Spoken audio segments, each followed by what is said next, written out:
If you have a polymer 80 kit, a 3D printed frame, or any firearm without a serial number in the state of Virginia, the clock just started ticking. On March 31st, 2026, the Senate sent SB 323 to the governor's desk. This isn't just another bill. It's a complete overhaul of how ghost guns are handled in the Commonwealth, and it carries felony penalties.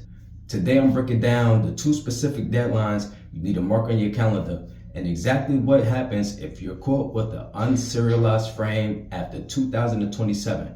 Let's get into the facts. First, let's look at what the bill actually covers. SB 323 and HB 40. They target 3 things: unfinished frames or receivers, unserialized frames, and what they call undetectable or plastic firearms.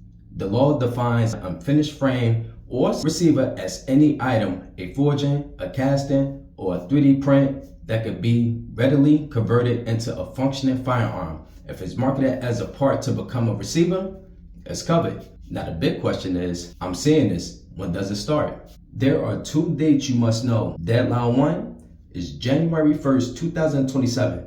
On this day, it becomes a Class 1 misdemeanor to manufacture, import, or sell any of these items.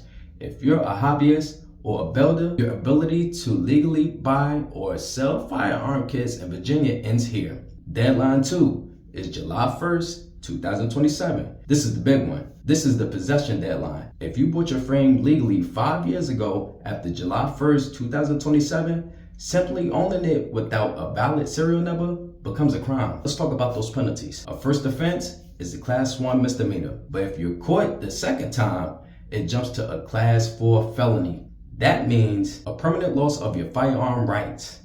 The bill goes after plastic firearms. If a firearm doesn't have enough metal to be picked up by a standard X-ray or metal detector after the major components are removed, that is now a Class 5 felony for a very first offense. So how can you fix it? The law says a valid serial number must be imprinted by a federal licensee. That's an FFL. According to the federal standards, you just can't scratch a number into the side with a Dremel. It has to meet specific depth and size requirements. I'll be doing a follow-up video on how to find a gunsmith in Virginia who can actually do this legally. So make sure you subscribe for that. There are some exemptions. Antique firearms made before 1898 are generally safe. Law enforcement and certain federal licensees are also exempt while performing their duties. But for the average Virginian, this is a massive shift. The reason I'm making this video now, even though the deadline is in 2027, is because the governor has April 13th to sign this. If it's signed, the transition period is shorter than what you think. You need time to either get your item serialized or decide how to dispose of those.